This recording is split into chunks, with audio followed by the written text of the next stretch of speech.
wabarakatuh. Perkenalkan, nama saya Leni Herlina, calon guru penggerak angkatan 10 dari Kabupaten Garut. Saya mengajar pada unit kerja SDN 1 Sukabumi, Kecamatan Cigedung. Alhamdulillah pada kesempatan ini saya ditemani oleh Ibu Dela Marisana sebagai pengajar praktik BBGP Jawa Barat dari utusan Kabupaten Garut, dan rekan sejawat saya Bapak Hepriyadi. Untuk waktu dan kesempatan perkenalan ini saya berikan terlebih dahulu kepada Ibu Dela Marisana. Silakan Ibu. Baik, terima kasih Bu Leni selaku calon guru penggerak angkatan 10. Sebelumnya saya mengucapkan terima kasih banyak kepada Bapak Hepri yang sudah bersedia untuk melakukan kolaborasi dengan Bu Leni untuk mensukseskan pendidikan guru penggerak ini. Tujuan dari kegiatan pasca percakapan observasi ini adalah untuk mengevaluasi dan mengetahui jalannya proses pembelajaran, kemudian juga untuk menentukan tindak lanjut ke depannya agar pembelajaran lebih berkualitas lagi. Selanjutnya agar Bapak dapat mengetahui atau mengakomodasi kebutuhan belajar murid yang beragam.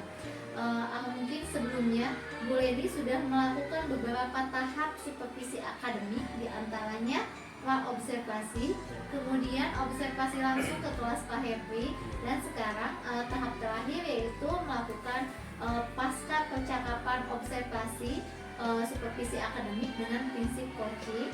Mudah-mudahan dengan adanya kegiatan coaching ini dapat memberikan masukan, kemudian pengetahuan lagi yang lebih luas, terutama untuk coach dan juga coach, agar kita lebih memahami karakter-karakter dari anak didik kita. Mungkin sekian dari saya. Terima kasih Bu Leni. Terima kasih banyak Bu Dela, terima kasih. Demikian pengantar dari Ibu Dela Marisana selaku pengajar praktik, dan untuk kesempatan berikutnya mungkin saya akan berikan kepada Bapak Hepriyadi selaku teman sejawat saya yang selama ini membersamai saya dalam setiap kegiatan guru penggerak, khususnya pada kegiatan modul 2.3. Silakan Pak Hepri. Semangat. Halo, nama saya Hepriyadi. Saya kebetulan wali kelas 6 yang mana sebagai guru yang diobservasi dalam kegiatan. Terima kasih banyak Pak Hepri. Demikian perkenalan yang disampaikan pada kesempatan ini, dan untuk selanjutnya saya mungkin akan melakukan wawancara untuk pasca observasi sebagai kelanjutan dari video sebelumnya, yaitu pra-observasi dan observasi yang dilakukan di kelas dengan rekan sejawat saya. Sebaiknya kita langsung ke wawancara pasca observasi ya Ibu ya. Baik, terima kasih Pak Hepri, terima kasih banyak ya. Sama-sama. Yang kesekian kali saya ucapkan terima kasih. Ini seputar hasil kita kemarin observasi ya Pak Hepri. Kita akan mewawancara apa yang sudah kita lakukan. Untuk pertanyaan pertama mungkin ini sekitar tentang perasaan Pak Hepri kemarin waktu melakukan observasi di kelas Pak. Observasi jujur saja yang juga gitu ya. Yeah. Yang juga karena kita melihat bagaimana pembelajaran kita di kelas seperti itu. Tapi setelah itu ya kita jalan saja seperti biasanya yang kita lakukan di kelas. Ya. Iya. Awal-awal aja ya mungkin. Hanya awal saja mungkin karena ya kita kan di observasi gitu ya. Iya. Kalau di observasi Pak Hepri kan udah sering Pak Hepri ya akademik. Tapi kalau untuk sampai di kamera mungkin itu yang buat agak ini ya. Iya. Kalau observasi akademik biasa kita dilakukan oleh atasan kita ya, baik kepala sekolah ataupun pengawas. Tapi pada kesempatan kemarin kan ada saya nih di dalam kelas hadir. Gimana itu perasaan Pak Hepri kira-kiranya? Perasaan ketika Ya, pembelajaran. apa terganggu atau gimana gitu? Ya sedikit terganggu, tapi karena kan dibiasakan saja, sambil jalan saja, jadi alhamdulillah ya lancar-lancar saja. Terima kasih banyak ya Pak Hepri ya. Ya, ini yang selanjutnya Pak Hepri. Observasi yang baru saja kita lakukan kemarin di kelas, masih tergambarkan pembelajaran yang dilakukan di dalam kelas. Proses pembelajarannya ya seperti kita sudah kan dibuat dalam FPP. Ya. Jadi dari FPP juga sudah tergambarkan. Seperti yang pertama kita melakukan absen, kemudian kita berdoa, lalu kita mulai mengingatkan pelajaran yang kemarin seperti apa, sehingga pas hari itu anak-anak siap untuk menerima pelajaran baru. Jadi kita bisa menggali informasi dari awal seperti itu. Lalu kalau untuk strategi pembelajaran dalam proses observasi, apa sudah merasa tersampaikan atau bagaimana menurut Pak Hepri ini? Kan kalau saya sudah punya catatan sendiri ya kemarin. Dari saya, alhamdulillah mungkin Bu ya, tapi belum sempurna Bu.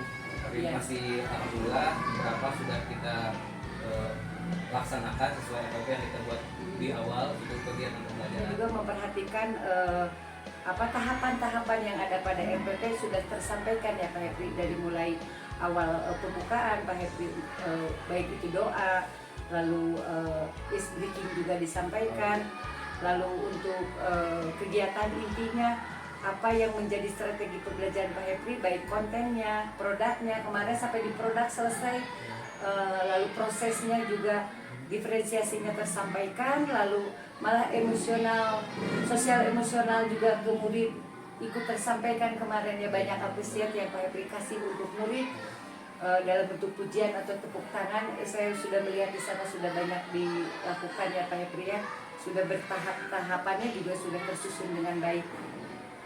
Lalu untuk model pembelajaran, kalau untuk model pembelajaran gimana nih Pak Hepri pengalaman dari yang kemarin? Yang kemarin model pembelajaran yang pertama saya menerapkan saintifik juga Bu. Iya. Ya, betul, sosial emosional. Sosial emosional ya. Seperti itu, jadi memunculkan sosial emosional yang Disesuaikan ya. sesuaikan dengan kemampuan belajar anak masing-masing. Iya. Jadi itu sudah dipersiapkan dari sebelumnya Iya, berarti ya jelas, Sob iya. Hepri. Jadi dipersiapkan, jadi setiap kelompok itu harus memenuhi, setiap kelompoknya harus ada yang bisa, bukan yang bisa, maksudnya kemampuan visualnya ada, Iya. kemampuan kinestetiknya ada, dan kemampuan audio visualnya ada. Iya, jadi udah beragam ya di dalam satu Insya kelompok. Allah. Iya. Nah Pak Hepri, kan ada beberapa pertanyaan yang saya sempat sampaikan ke Pak Hepri, yang diantaranya adalah mengenai area yang dikembangkan untuk murid. Dari kegiatan kemarin bagaimana nih area yang dikembangkan menurut Pak Hepri sendiri? Menurut saya pribadi masih banyak sih Bu, masih banyak yang harus dikembangkan. Oh, gitu. Tapi, kemampuan anak hanya beberapa anak yang aktif gitu ya, seluruh anak bisa aktif, ternyata hanya beberapa bagian saja yang lebih dominan. Oh gitu. Iya.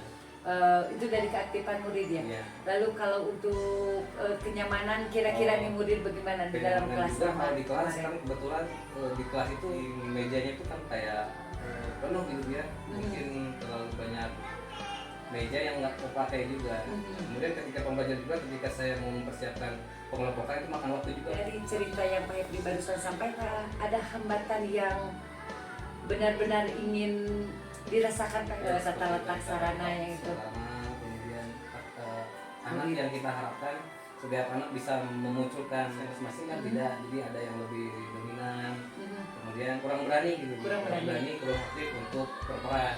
Atau mungkin karena ada saya juga mungkin di Mungkin kelasnya waktu seperti itu, juga, iya. jadi agak kaku mungkin bawaan Mungkin ke kayak anak-anak gitu. yang nggak seperti biasanya. Memang pasti dirasakan ada perbedaannya kalau ada orang lain yang hadir di dalam kelas. Kalau misalkan ini boleh saya tahu kira-kira alasannya karena apa ya? Bisa muncul ada hambatan, misalnya ini siswa kurang aktif, lalu siswa yang aktif hanya itu saja, mungkin seperti itu. Kira-kira alasannya kenapa hal itu bisa terjadi gitu loh Pak Hepri?